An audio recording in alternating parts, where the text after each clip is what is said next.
ఓం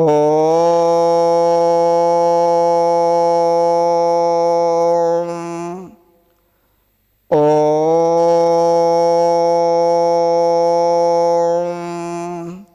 ఓం నమో విశ్వస్వరూపాయ నమో తేజస్వరూపిణే ప్రేమానందయతీంద్రాయ గురుదేవాయ తే నమః. ఓం నమో బ్రహ్మాదిభ్యో బ్రహ్మ విద్యా సంప్రదాయ కర్తృభ్యో వంశ ఋషుభ్యో మహద్భ్యో నమో గురుభ్యః. ఓం సహనావవతు సహనౌ భునక్తు సహ వీర్యం కరవావహై తేజస్వినావధీతమస్తు మా విద్విషావహై. ఓం శాంతి శాంతి శాంతి. ఓం బ్రహ్మచారి మహర్షి సద్గురు శ్రీ శ్రీ శ్రీ ప్రేమానంద స్వామి తపోవనము ఆశ్రమము సంస్థాపకులు, సనాతన ధర్మ సమాజము వ్యవస్థాపకులు బ్రహ్మచారి మహర్షి సద్గురు శ్రీ శ్రీ శ్రీ ప్రేమానంద స్వామి గురుదేవుల పాదపద్మములకు సాష్టాంగ నమస్కారములు.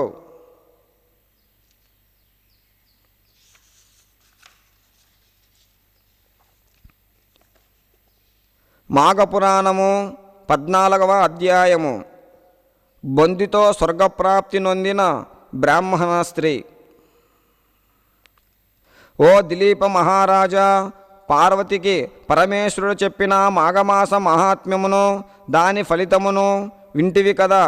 అట్లే ఒక బ్రాహ్మణ స్త్రీ భర్తతో సహా స్వర్గప్రాప్తి నొందిన వృత్తాంతమును వినిపించెదను, శ్రద్ధగా వినుము. పూర్వము కాశ్మీర దేశమందు సబుద్ధి అనే బ్రాహ్మణ పండితోత్తముడుండేవాడు. అతడు చతుర్వేదములను ఔపాసన పట్టిన దిట్ట. అతడెంత గొప్ప పండితుడో అంతటి ఉత్తముడు కూడాను. సకల సద్గుణ సంపన్నుడాయన. గౌరవము మర్యాద మన్నన వినయ విధేయతలు సర్వజీవుల ఎడ భూతదయ ఇత్యాది సద్గుణములను కలిగి ఉండేవాడు. అతడు అనేక మంది శిష్యులకు కూడా బోధించేవాడు. అతని బోధనలను విన్న వారలంతా అతడొక మహాజ్ఞాని అనియు ఉత్తమ పండితుడనియు వేయినోళ్ళ శ్లాఘించేడివారు. గొప్ప కీర్తి ప్రతిష్టతలు సంపాదించాడు. సద్బ్రాహ్మణ పండితోత్తముడైన సద్బుద్ధికి సుశీలయనే 16 సంవత్సరాల కుమార్తె కలదు.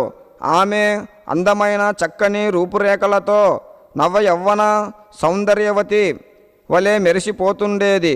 పూర్ణచంద్రబింబము వంటి మోముతో అందమైన లేడి కన్నుల వంటి నయనాలతో పరులను ఇట్టే ఆకర్షించేది. మృదు మధురమైన కంఠస్వరముతో హంస నడక వంటి వయ్యారపు నడకలతో నుండేది. అట్టి సర్వాంగ సౌందర్యవతి అయిన సుశీలకు పెండ్లి చేయ నిశ్చయించారు పెద్దలు. ఒకనాడు సుమంత్రుడనే శిష్యుడొకడు గురువుగారి ఇంట జరుగు దైవ కార్యానికి పూజా ద్రవ్యములను సమిధులను తేవలెనని అడవికి బయలుదేరాడు. మార్గమధ్యములోనున్న ఉద్యానవనంలో సుశీల తన చెలికత్తెలతో బంతులాట ఆడుకొనుచుండగా బంతి వచ్చి అటుగా వెళ్తున్న సుమంత్రుని ముందర పడింది. బంతిని తెచ్చుకుందామని ఉద్యానవనము నుండి బయటకు వచ్చిన సుశీల బంతిని తీసుకుంటూ సుమంత్రుని చూచింది. సుమంత్రుడు 6 అడుగుల అందగాడు. మంచి నవ యవ్వనములో యుక్త వయసులో ఉన్నాడు. అద్భుత రూపలావణ్యములు కలిగిన సుమంత్రుని చూడగానే సుశీల నిశ్చేష్టురాలై తదేకంగా అతనినే చూడసాగింది. అతని ముగ్ధ మనోహర సౌందర్యమును చూచిన సుశీల మోహావేశముతో వశము తప్పి తనకు తెలియకుండానే అతనిని వెంబడించింది.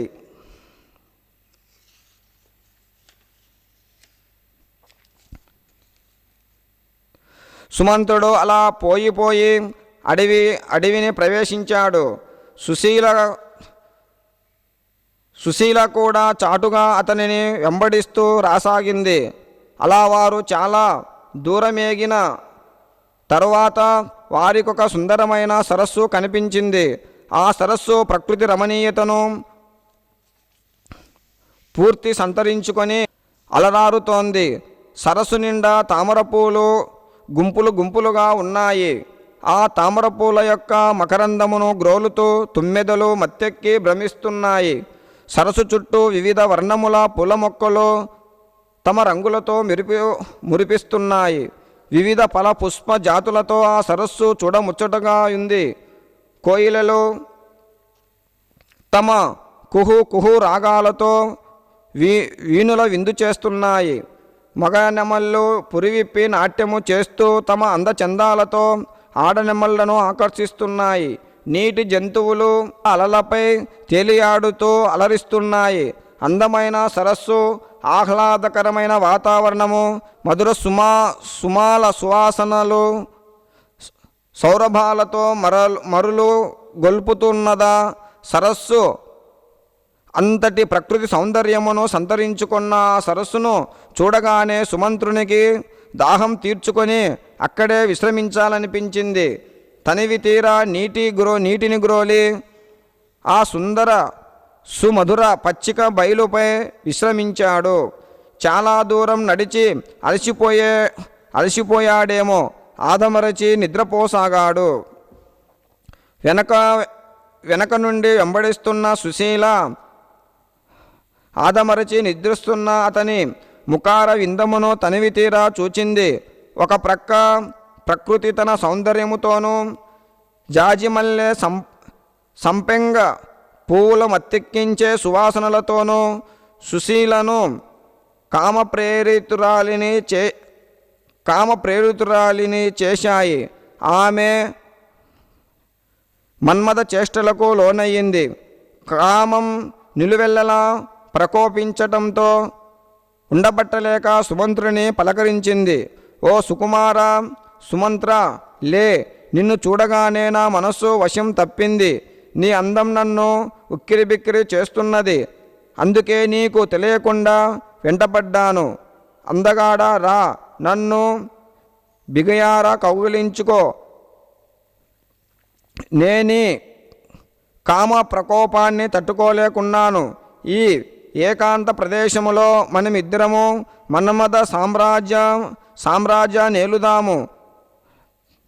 సత్యానందములో మునిగి అనంతమైన సుఖాలను అనుభవిద్దాము, రా అంటూ కామాంధురాలైన సుశీల పలు రకాలుగా సుమంత్రుణ్ణి ప్రేరేపించసాగింది.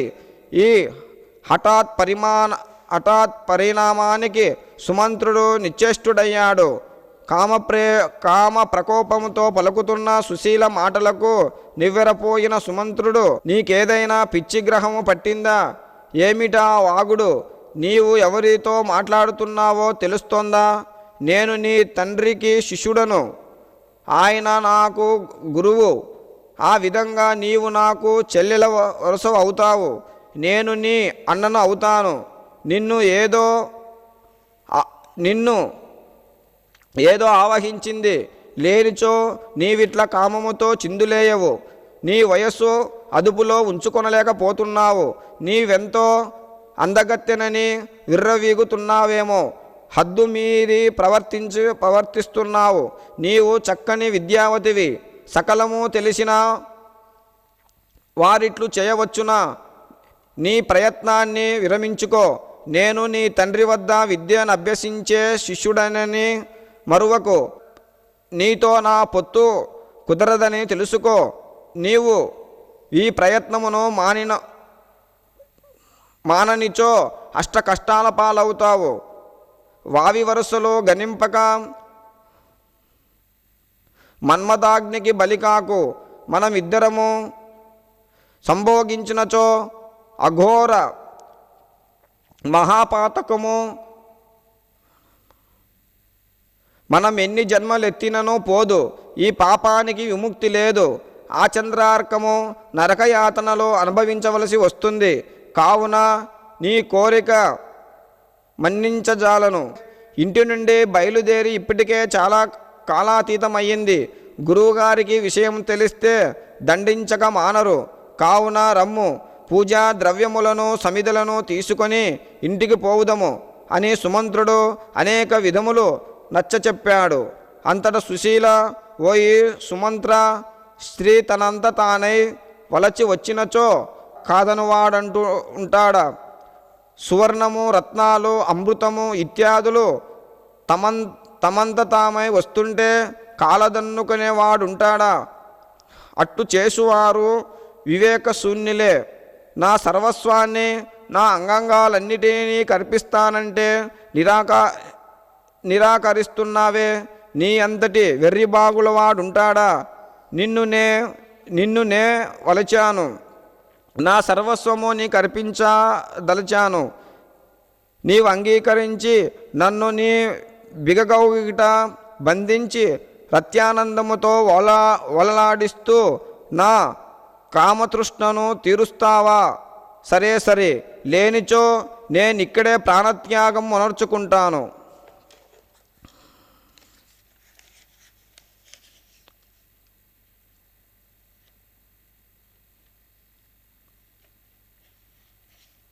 గృహమునకు తిరిగి వచ్చే ప్రశ్నే లేదు. నీ వల్లనే చనిపోయానని నిన్నే అందరూ ఆడిపోసుకుంటారు. ఒకవేళ నన్నిక్కడ ఒంటరిగా వదిలి నీవు ఇల్లు చేరినచో నా తండ్రి నిన్ను వదులుతాడా? నా కూతురెక్కడా? ఆమెనేం చేశావని నిన్ను నిలదీయడా? నిన్ను దండింపక విడుస్తాడా? ఇప్పటికే నా చెలికత్తెలు నేను నీతో అడవికి పోయిన సంగతిని విన్నవించే ఉంటారు. కావున సుమంత్ర, నన్ను నీ దానిని చేసుకో, నాతో తనివి తీరా సంభోగించు, నన్ను తృప్తిపరచు అంటూ కామ పలుకులు పలికింది. సుమంత్రుడామె దీనాలాపనములను విన్నాడు. కొంతసేపు ఆలోచించాడు. ఏం జరిగితే అది జరుగుతుందిలే, సరేలే అనుకున్నాడు. తప్పు చేసినా చేయకపోయినా ఇప్పుడు మాట రాక మానదు కదా అనుకొని సుశీలతో సంభోగించటానికే నిశ్చయించుకున్నాడు. సొలసిపోయారు. మరి కొంతసేపటికి వారిరువురు తెప్పరిల్లి పూజా ద్రవ్యములను, సమిధులను, ఆశ్రమ వస్తువులను తీసుకొని ఇంటి ముఖం పట్టారు. సుమంత్రుడు గురువుగారికి నమస్కరించి తను తెచ్చిన పూజా ద్రవ్యములను సమర్పించాడు.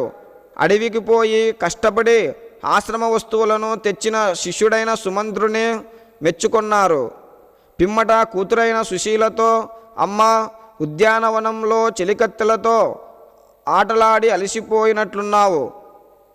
నీ సుకుమార సుందర వదనం ఎట్లు వాడిపోయిందో చూసుకో. పాపము, ఎప్పుడు తిన్నావో ఏమిటో, రా కూర్చొని ఈ మధుర ఫలాలను ఆరగించు, పిమ్మట విశ్రమించుదువు గాని. చూడు, నీవు ఆటలాడుట వలన నీ వస్త్రములు సైతం ఎంత నలిగిపోయి ఉన్నాయో అంటూ పితృవాత్సల్యముతో కూతురికి మధుర ఫలాలను అందించాడు. ఆమె బెదురుతూనే జన్మనిచ్చిన తండ్రిని సైతం మోసగించి ఏమీ తెలియని దానివలే నటిస్తూ ఆ ఫలాలను తినసాగింది. కొంతసేపటికి బడలికతో విశ్రమించింది. పాపం, ఏమీ తెలియని ఆ తండ్రి సుశీలను అల్లారు ముద్దగా పెంచసాగాడు. మరికొంత కాలానికి యుక్త వయసులోనున్న సుశీల ఒక సద్బ్రాహ్మణ యువనుకునికి ఇచ్చి వైభవంగా పెళ్లి చేసి అత్తవారింటికి సాగనంపాడు. అత్తవారింట్లో అడుగుపెట్టిన సుశీల యొక్క పాద ప్రభావము వలన మరికొద్ది దినములకే ఆ యువకుడు మరణించాడు. సుశీల విధవరాలయ్యింది. భర్త శవముపై పడి బోరున విలపించింది. తన కూతురికి అకాల వైధవ్యము రావటాన్ని తట్టుకోలేకపోయాడు సుబుద్ధి దుఃఖిస్తూ, ఓ భగవంతుడా, ఈ కూతురు ఇంకను కాలపారానికైనను ఆరకనే వైధవ్యము కలిగించావే. దానికింక సంసార సుఖమన్నది లేకుండా చేశావేమి తండ్రి? దేశ జీవితం ఇంకెట్లు గడుచునో గదా. ఇంత చిన్నతనములోనే విధవరాలైన నా కూతురిని చూసి అమంగళమని భావింతురే. ఏ శుభకార్యములకు పనికి రాకుండా పోయింది కదా. దీనికంతటికీ దుస్థితి కర్మ ఎందుకు వచ్చింది? దీని రాత ఎందుకిలా కాలింది అంటూ దీనాతి దీనంగా విలపించసాగాడు. సబుద్ధి యొక్క దీనాపాలములను అటుగా పోతున్న ఓ సిద్ధుడు విన్నాడు. శవముపై బడి బోరున విలపిస్తున్న చోటికి వచ్చాడు.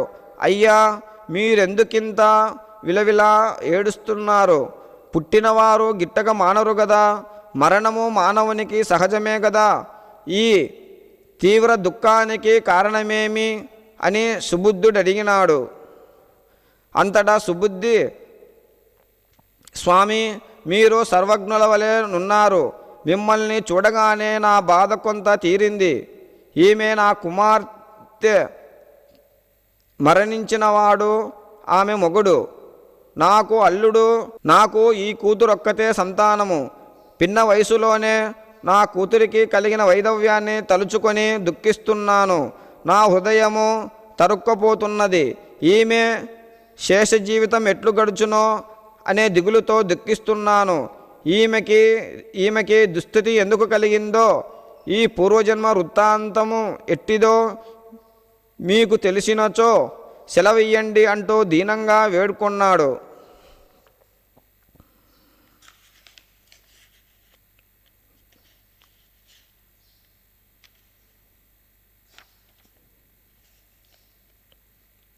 సర్వజ్ఞాని అయిన ఆ సిద్ధుడు సుశీల మోమును చూచి కొంత తడువు ఏదో ఆలోచించి తన దివ్య దృష్టితో జరిగినదంతా గ్రహించాడు. వెంటనే, ఓ బ్రాహ్మణుడా, నీ కుమార్తె పూర్వజన్మములో ఒక క్షత్రియ యువతి. ఆమె తన గత జన్మములో మిక్కిలి కామాంధురాలై భర్త ఉన్నను పరపురుషులతో సంగమించేది. ఆమె భర్తకి విషయము తెలిసి కఠినముగా వ్యవహరించి అదుపు ఆజ్ఞలో ఉంచాడు. కామతృష్ణ తీరని ఈమె పరమపురుషునితో కలిసి కుట్ర పన్ని అర్ధరాత్రి తన భర్త నిద్రలో ఉండగా కత్తితో పొడిచి చంపింది. అతడు విలవిలా తన్నుకొని చచ్చాడు. కత్తితో పడవటం వలన ఆ ప్రదేశమంతా రక్తసిక్తమైపోయింది. రక్తసిక్తమైన భయానక దృశ్యాన్ని చూసి భయపడి తాను కూడా అదే కత్తితో పొడుచుకొని మరణించింది. అంతటి ఘోర హంతకురాలైన ఈమె నీ ఇంట నీకు కుమార్తెగా జన్మించింది. ఆమె గత జన్మలో చేసిన ఆ దోషం వల్లనే నీ అల్లుడు అసూలు కోల్పోయాడు. ఆమె చేసిన ఆ ఘోర హత్యా పాతకము వల్లనే ఈ వైధవ్యము సంభవించింది అని చెప్పాడు. అంతటా సుబుద్ధి, స్వామి, ఘోర హత్య మహాపాతకురాలైన ఈమె ఒక సద్బ్రాహ్మణుని ఇంట, అందులోనూ నా కుమార్తెగా ఎట్లు పుట్టింది అని అడిగాడు. అంతటా సిద్ధుడు చెబుతున్నాడు, చాలా కాలము క్రిందట, అనగా నీ కుమార్తె యొక్క 14 జన్మముల వెనుకటి వృత్తాంతం ఇది. అప్పుడొకనాడు మాఘమాసములో సూర్యుడు మకర రాశిలో ఉండగా కొంతమంది బ్రాహ్మణ స్త్రీలు యమునా నదీ తీరమందు స్నానము చేసి గౌరీదేవి వ్రతము చేసుకున్నారు. భక్తి శ్రద్ధలతో పూజలు చేశారు.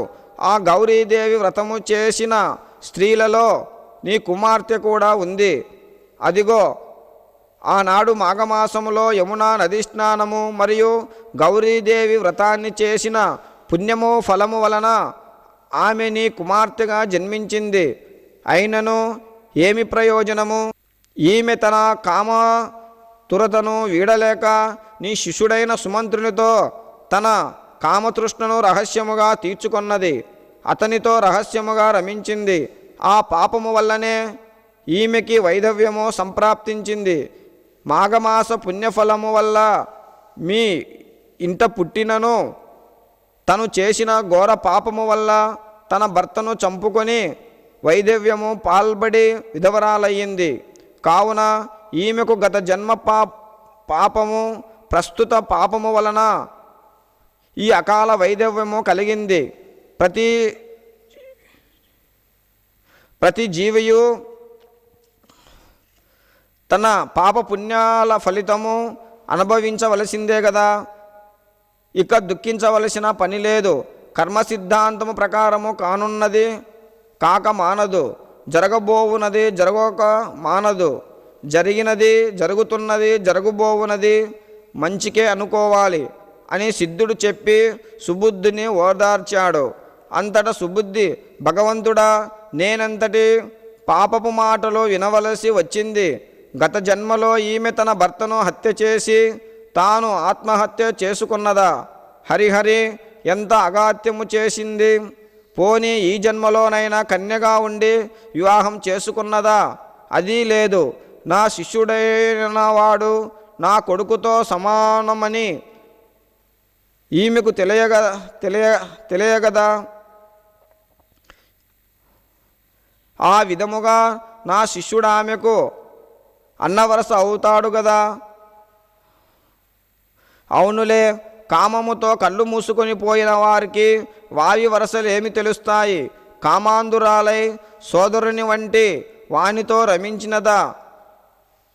అహో, ఎంతటి ఘోరము! ఈమె నా కూతురన అనడం కూడా నాకు సిగ్గుగా ఉన్నదే అనుకుంటూ, స్వామి, ఇదంతా విన్న తర్వాత ఈమె నా కూతురు అనుట సిగ్గుగా ఉంది. ఒక ప్రక్కగా నా కుమార్తెపై తీవ్రమైన కోపమును, మరొక ప్రక్క అవ్యాజానురాగమైన కుమార్తె అని ప్రేమయు కలుగుచున్నది. కావున నా యందు దయ ఉంచి నా కుమార్తె ఎట్లు తను చేసిన ఈ ఘోర మహాపాతకముల నుండి విముక్తురాలెట్లగునో సెలవియ్యండి. అట్లే నా అల్లుడు మరలా పునర్జీవితుడు ఎట్లు కాగలడో చెప్పి పుణ్యము కట్టుకోండి అని బ్రతిమిలాడాడు.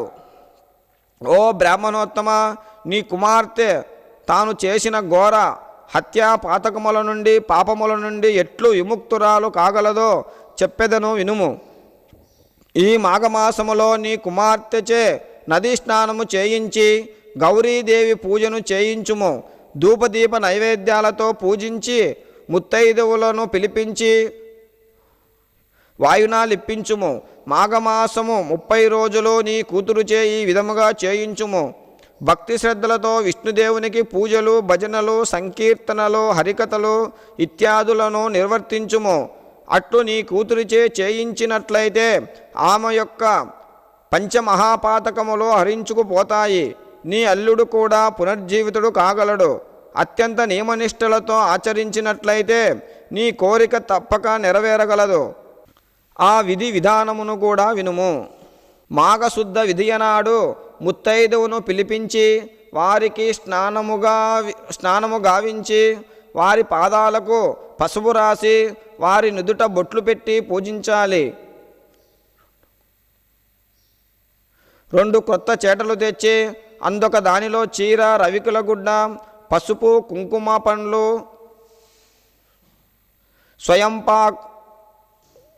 స్వయంపాకము, తమలపాకులు, వక్కలు దక్షిణ నుంచి దానిపై రెండవ చేటను మూతవేసి ఒక ముత్తైదువుకు వాయనాలు ఇవ్వాలి. పిమ్మట ఆ ముత్తైదుకు పంచభక్ష పరమాన్నాదులతో సంతృప్తిగా భోజనము పెట్టి సంతృప్తిపరచాలి. దీని వలన పరపురుష సాంగత్య దోషము నివారణ యగును. కొంతమంది ఆరంభ శూరత్వమును ప్రకటించి నదికి పోయి స్నానము చేద్దామని తలంచి నది వరకు వెళ్ళి అయుష్టతో స్నానము చేయక వెనుదిరుగుతారు. అట్టి వారిని వారి భార్యలు ప్రోత్సహించి నదీ స్నానము చేయించాలి. ప్రతి మగవాని ఔన్నత్యము వెనుక మగువ ఉంటుందని కూడా సామెత. కావున స్త్రీలందరూ నిష్ఠతో మాఘమాస స్నానము చేయాలి. వారి భర్తలచే చేయించాలి. కుటుంబ గౌరవానికి కానీ, పరువు ప్రతిష్టలకు కానీ, వంశాభివృద్ధికి కానీ స్త్రీలే ప్రధాన కారకులు. కావున ఈ మాఘమాసములో ప్రతిరోజు నదీ స్నానము చేసి పూజలు చేయాలి. ఈ మాసమంతా విష్ణువుమయమైన హరికథలు, బుర్రకథలు దాన ధర్మాది కృత్యములతో గడపాలి. భజనలు సంకీర్తనలు పెట్టించాలి. నిత్యము విష్ణువు యందే ధ్యాస కలిగి ఉండాలి. ఈ మాఘమాస వ్రతమునకు మించిన వ్రతము మరొకటి లేదు. మాఘమాస వ్రతములు ఆచరించుతూ మునులు సిద్ధులగుచున్నారు. ఈ మాఘమాస వ్రతము వల్ల మతిలేని వారు మంచివారవుతారు. కుష్ఠువ్యాధితో బాధపడుచున్నవారు ఆ వ్యాధి నుండి విముక్తులై పుణ్యాత్ములు కాగలరు. అయితే ఈ మాఘమాస వ్రతాన్ని గొప్పల కోసము కానీ డాంబికముగా కానీ నిర్వర్తించరాదు. 10 మంది మెప్పు కోసం మీ వ్రతాన్ని ఆచరించరాదు. మంచి మనసుతో త్రికరణ శుద్ధిగా నియమనిష్ఠులతో ఈ మాఘమాస వ్రతాన్ని చేసినచో అట్టివారు విష్ణు సాయుధ్యమును అందగలరు. నిరాడంబరతే నారాయణునికి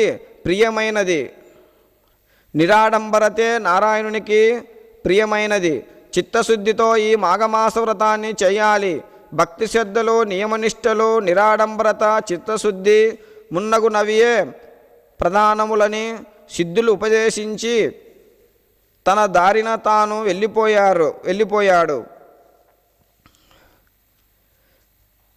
సుబుద్ధి అంతట తన కూతురు సుశీలచే సిద్ధుడు ఉపదేశించినట్లు చేయించాడు. తత్ఫలితముగా పోయిన అల్లుడు పునర్జీవితుడైనాడు. అందరూ మాఘమాస వ్రతమునాచరించి పాపరహితులైనారు.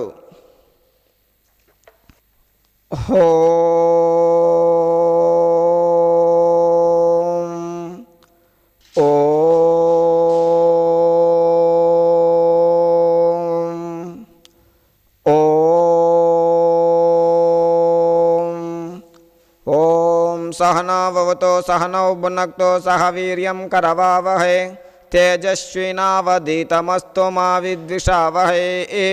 ओम शान्ति शान्ति शान्तिः।